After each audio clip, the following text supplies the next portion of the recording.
चांदनी रात में एक येलो लाइट्स उस रात को एक अनोखा सा रंग दे रही थी और एक मधुर और अनोखी गिटार की धुन उसे और हंसी और रहस्यमयी बना रही थी।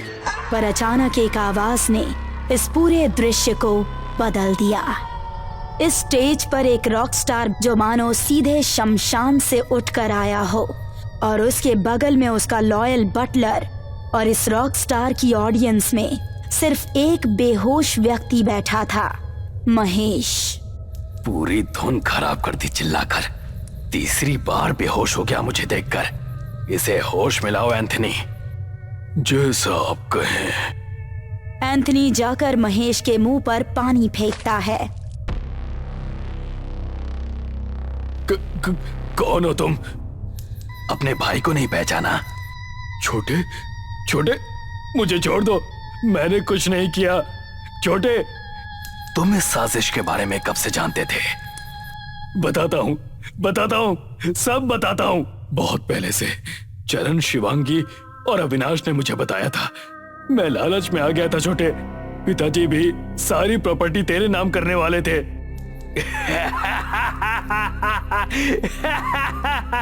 बस अब और कुछ नहीं सुनना एंथनी। एंथनी महेश का गला गिटार के तार से काट देता है।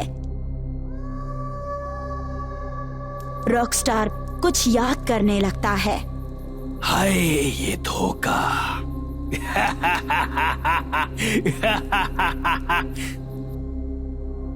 रात का समय था और एक रॉकस्टार विजय अपने कॉन्सर्ट से घर लौट रहा था अपने बटलर एंथनी के साथ। तो आज का कॉन्सर्ट कैसा लगा आपको एंथनी जी? बहुत बढ़िया था सर। सर ना कहिए, आप बेटा कहा कीजिए। बचपन से देखभाल कर रहे हैं आप मेरी। आप विजय ही बुलाया कीजिए मुझे। अब बताइए कि कैसा लगा आपको मेरा म्यूजिक कॉन्सर्ट? ठीक है छोटे मालिक, आपने आखिर में जो कविता पढ़ी थी वो बहुत ही उम्दा थी। आप पर बिल्कुल जच रही थी। आखिर वो मेरी पहली कविता थी जो मैंने कॉलेज में लिखी थी। तभी अचानक चरण कॉल करता है। हाँ चरण, कहो कैसे कॉल किया? बस ऐसे ही यार, सुना है कि तुम बहुत ऊंचाइयां छू रहे हो। आओ भाई, यहीं ब्रिज पर बैठे हैं हम। अगर समय हो तो मिलते जाओ छोटे लोगों से। कैसी बातें कर रहे हो यार। आता हूँ, मैं उसी रास्ते पर हूँ। पर तुम्हें कैसे पता कि मैं ब्रिज वाले रास्ते से जाऊंगा? तुम्हारे भाई महेश ने बताया था। आओ, तुम्हारी पुरानी प्रेमिका शिवांगी भी है और अपना अविनाश भी। ठीक है, आता हूँ। चलिए एंथनी जी, रास्ते में जो ब्रिज आएगा वहां कार रोक दीजिएगा।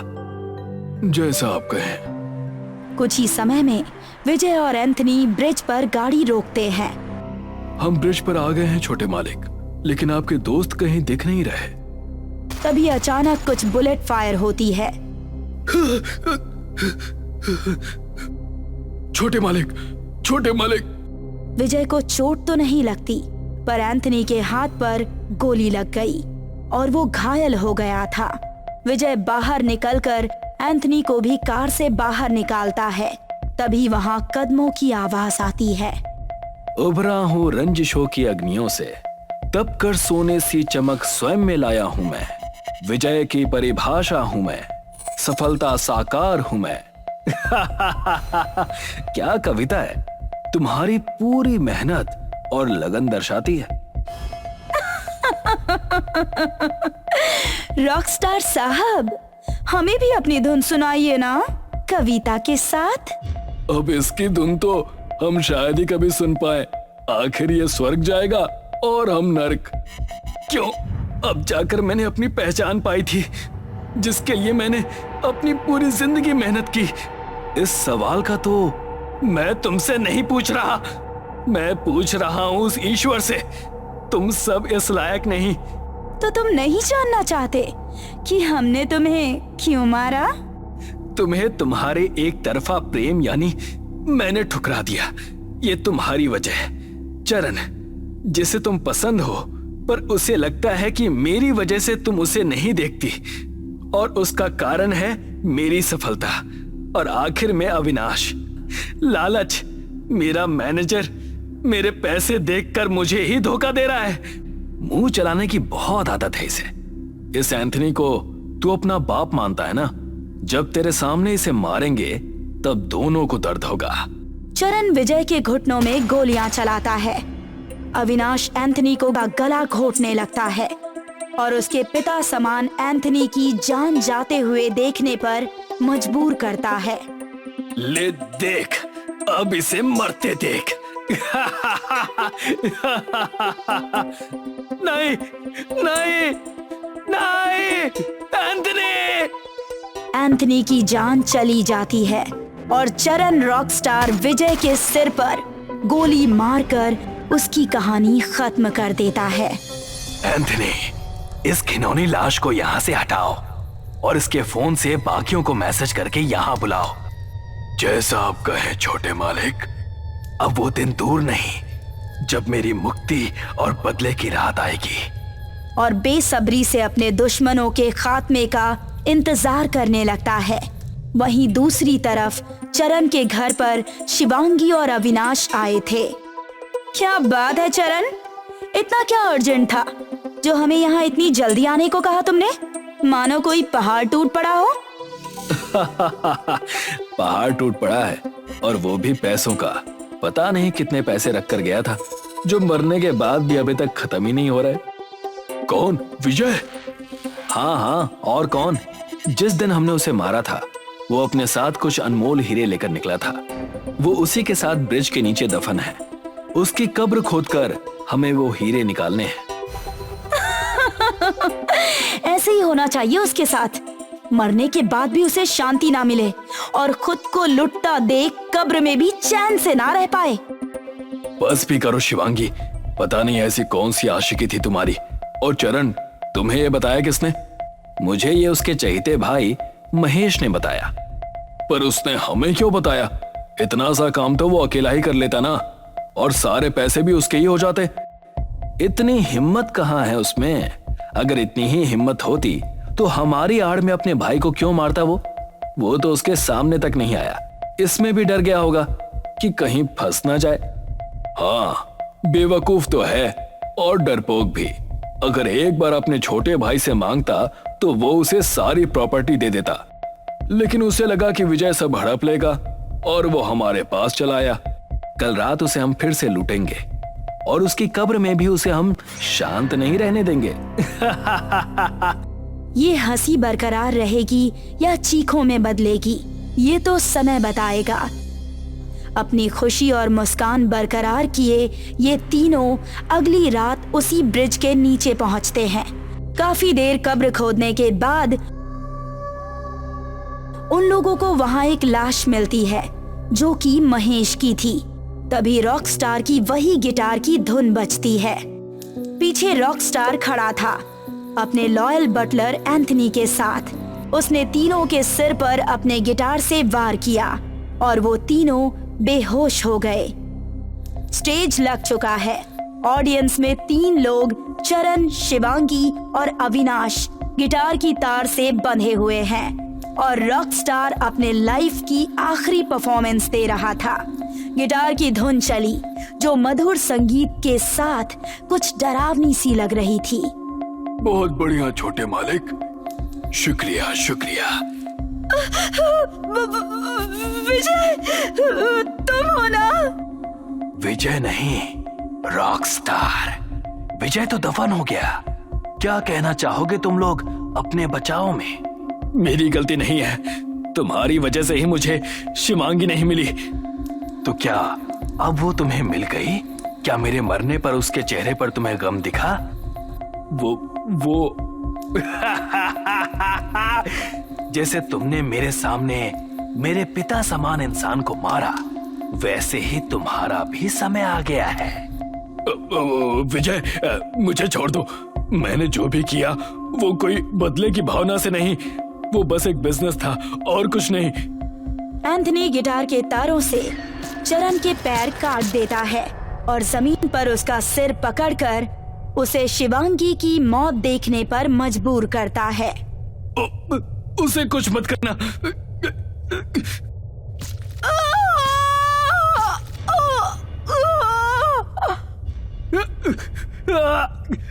नहीं।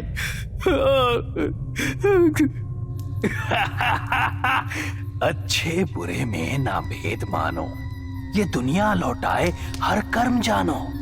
नहीं ये प्रतिकार है, इसे स्वयं का कर्म मानो। शैतान नहीं मुझे अपना अधर्म मानो।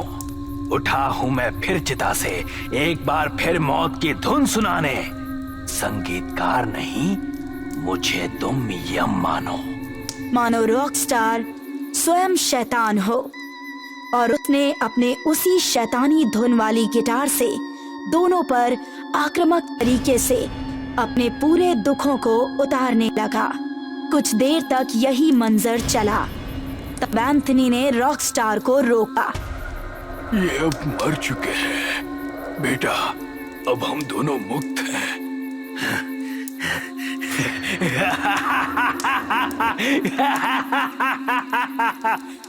उन सब के साथ अब रॉकस्टार का बदला और उसका आखिरी काम पूरा हुआ। एंथनी और रॉकस्टार विजय गायब हो गए। पूजा रात के समय अपनी स्कूटी को अपने घर की ओर दौड़ाए जा रही थी कि तभी एक पुराने बंगले के सामने पूजा की स्कूटी अचानक रुक गई। ओह माय गॉड, इस स्कूटी को भी यहीं रुकना था। यहाँ तो आसपास सन्नाटा और वीराना ही छाया रहता है। इतना कहकर पूजा स्कूटी से उतर गई। तभी उसके कानों में बंगले के अंदर से बज रही पियानो की धुन सुनाई दी। यहाँ से तो मैं रोज निकलती हूँ। ये बंगला तो बरसों से बंद पड़ा है, फिर इसके अंदर पियानो कौन बजा रहा है? अचानक पूजा के कदम खुद ब खुद उस बंगले के अंदर चले गए। उस बंगले के एक सुंदर हॉल के अंदर एक औरत बड़ा ही अच्छा पियानो बजा रही थी। पूजा उसकी ओर देखकर बोली, ये बंगला तो बरसों से खाली पड़ा है, क्या तुम यहाँ पर नई शिफ्ट हुई हो? पूजा की बात सुनकर उस औरत ने अपना चेहरा पूजा की ओर कर लिया। उसका भयानक चेहरा देखकर पूजा की चीख उस बंगले के अंदर गूंज उठी। अगले दिन कोमल अपने घर पर बैठी पूजा की मौत की खबर अखबार में पढ़ रही थी। क्या बकवास है ये? इंसान 50 साल पहले चांद पर पहुंच गया और एलन मस्क मंगल ग्रह पर कॉलोनी बनाने की तैयारी कर रहा है, मगर हम इंडियन आज भी भूत प्रेत की बातों में उलझे हुए हैं। कोमल की बात सुनकर उसके सामने बैठा हुआ उसका दोस्त अंशुमन बोला, तुम्हें किसी की मौत का मजाक नहीं उड़ाना चाहिए कोमल।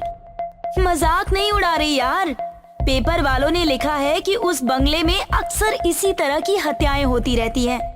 आखिर वो लिखना क्या चाहते हैं? क्या वो बंगला हॉन्टेड है? तभी कोमल की माँ वहाँ आकर गंभीर मुद्रा में बोली, कोमल, तुमने शायद उस बंगले का इतिहास नहीं सुना। तुम्हें उसके बारे में बात भी नहीं करनी चाहिए। और हाँ, शाम के बाद कभी भी उस रोड से घर नहीं आना। लेकिन क्यों माँ? कहते हैं कि उस बंगले के अंदर से पियानो की बड़ी ही मधुर धुन आती है और जो भी उस धुन को सुनता है वो अगले दिन किसी को बताने के लिए जिंदा नहीं बचता। कहने वाले उसे मौत की धुन कहते हैं। कोमल ने अपनी माँ की बात पर कोई ध्यान नहीं दिया और वो सीधे अंशुमन के साथ कॉलेज चली गई। कॉलेज जाकर भी वो अपनी दोस्त प्रीति से पूजा की हत्या के बारे में बात करने लगी। मैं सब जानती हूँ कोमल कि तुम ऐसा क्यों बोल रही हो। अच्छा जी, तो फिर बताओ मुझे। सारा कॉलेज जानता है कि तुम पियानो की दीवानी हो और पियानो तुम्हारी कमजोरी है। प्रीति की बात सुनकर कोमल हंसते हुए बोली, बात तो तुमने पते की कही है और मैं इस बात पर बिल्कुल भी विश्वास नहीं करती कि पियानो की धुन से किसी की मौत हो सकती है। मैं अक्सर उस बंगले में जाने के बारे में सोचती रहती हूँ। ऐसा करने की सोचना भी नहीं, क्योंकि एक बार जब किसी की जान चली जाती है तो वापस नहीं आती। तुम्हें पूजा की मौत से कुछ सीखना चाहिए और अपने बड़ों की बात माननी चाहिए।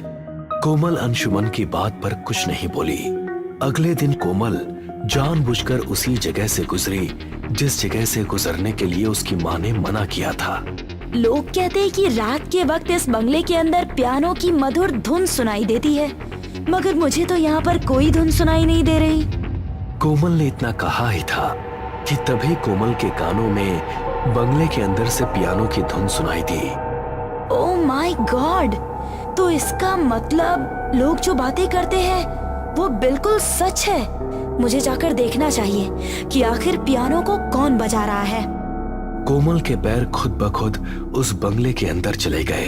उसने देखा कि एक हॉल में एक बेहद सुंदर स्त्री उस पियानो को बजाने में व्यस्त थी।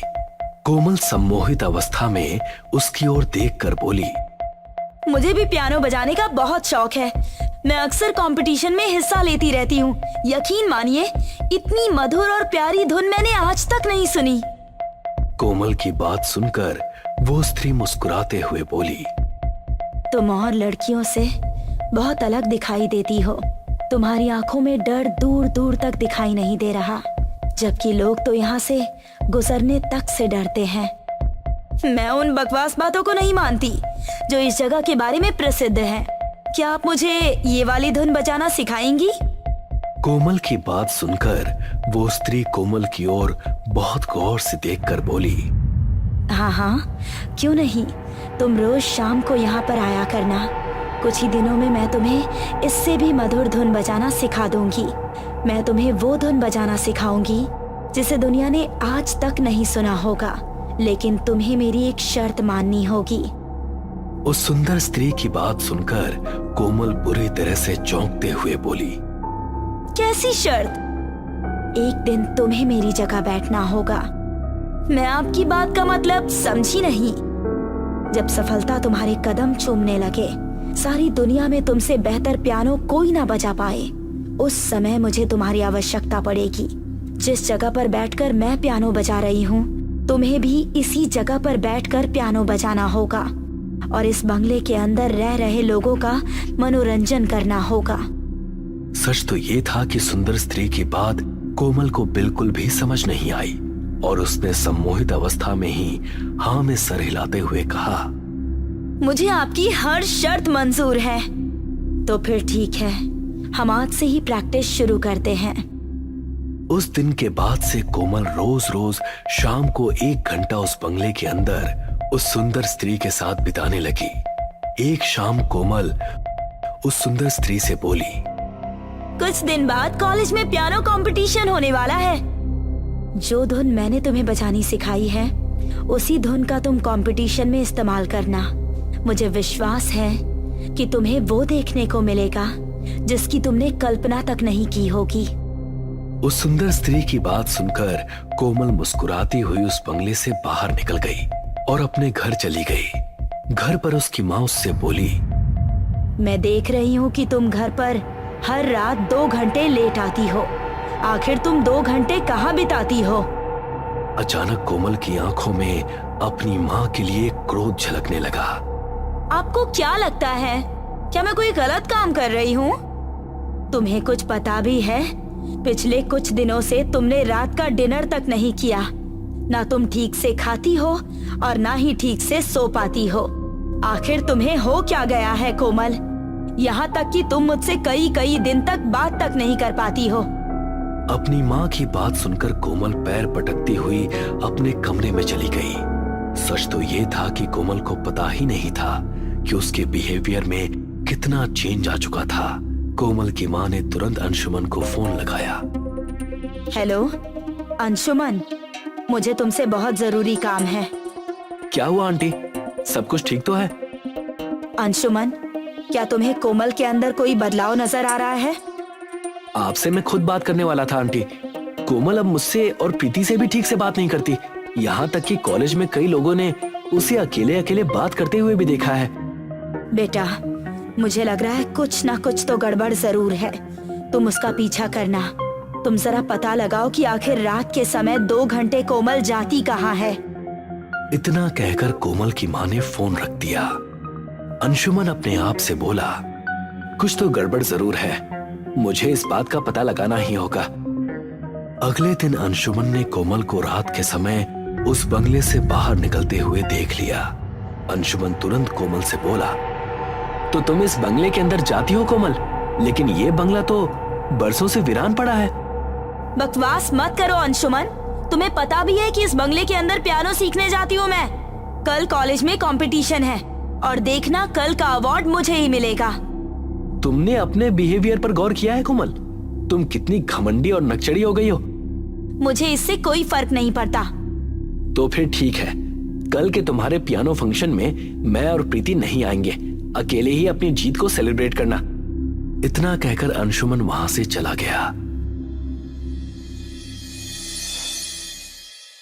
अगले दिन कॉलेज के कंपटीशन में कोमल ने पियानो बजाना शुरू किया। हॉल में मौजूद सभी लोग उस पियानो की धुन सुनकर एक अनोखी दुनिया में खो गए। कंपटीशन खत्म होने के बाद एक बहुत बड़े मंत्री कोमल को अवार्ड देते हुए बोले, इस तरह के पियानो की धुन तो मैंने विदेश में भी नहीं सुनी। उस मंत्री ने इतना कहा ही था कि तभी अचानक उस मंत्री के सर के परखच्चे उड़ गए और हॉल में मौजूद तमाम लोगों की आंखों से खून बहने लगा। अगले ही पल वहां का दृश्य भयावह दृश्य में परिवर्तित हो गया। कोमल कांपते हुए बोली, ये कैसे संभव हो सकता है? ये कैसे हो सकता है? ये सब अचानक मर कैसे सकते हैं? अचानक एक काले धुएं का बवंडर उठा और कोमल को अपना दम घुटता हुआ सा महसूस होने लगा। कोमल बेहोशी की गहराइयों में समा गई। कुछ देर बाद जब उसकी आंख खुली तो उसने अपने आप को उसी बंगले के अंदर के हॉल में पाया जहां वही सुंदर स्त्री मुस्कुराती हुई उसे देख रही थी। मैं यहाँ कैसे आई? क्योंकि अब तुम्हारी जगह यही है कोमल। अचानक कुछ देर पहले कोमल को घटी घटना याद आ गई। वो कांपते हुए अंदाज में उस घटना को उस स्त्री को बताते हुए बोली, ये कैसे संभव हो सकता है? कंपटीशन में हर मौजूद व्यक्ति ने अपना दम तोड़ दिया। उन सबकी आंखों से खून बहने लगा। तभी अचानक उस सुंदर स्त्री का चेहरा एक भयानक चेहरे में परिवर्तित हो गया। ये देखकर कोमल की आंखें दहशत से फटी की फटी रह गई। क्योंकि तुमने पियानो बजाकर जो धुन उन्हें सुनाई थी वो मौत की धुन थी। उस भयानक महिला का चेहरा देखकर कोमल बुरी तरह से सहम गई। तुम्हें अब डरने की कोई जरूरत नहीं है कोमल। तुम भी अब हम सब की तरह ही दिखती हो। अगर तुम्हें विश्वास न हो तो एक बार खुद को शीशे में देख लो। कोमल ने जैसे ही शीशे की ओर देखा तो उसकी आंखें दहशत और डर से फटी की फटी रह गई।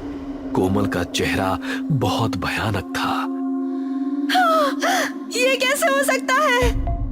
तुम तो उसी वक्त धीरे धीरे मरना शुरू हो गई थी कोमल, जब तुमने पहली बार इस बंगले में कदम रखा था।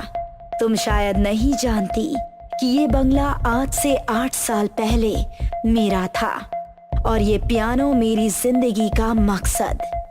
मैं हमेशा इसी पियानो को बजाकर अपनी बनाई हुई धुनों में खोई रहती।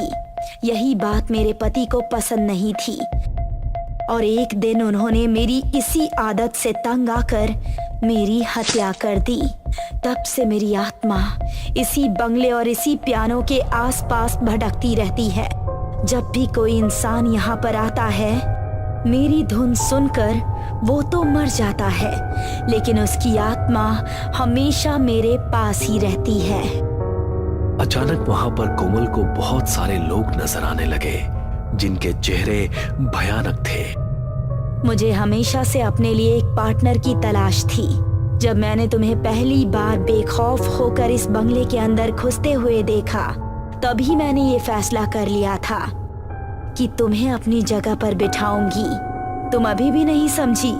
तुम मर चुकी हो कोमल, और तुम उसी वक्त मर चुकी थी जिस वक्त तुमने मेरी शर्त मानी थी। फिर अचानक वो सुंदर हॉल एक खंडहर में परिवर्तित हो गया। अगले दिन कोमल की लाश उसी बंगले के बाहर मिली।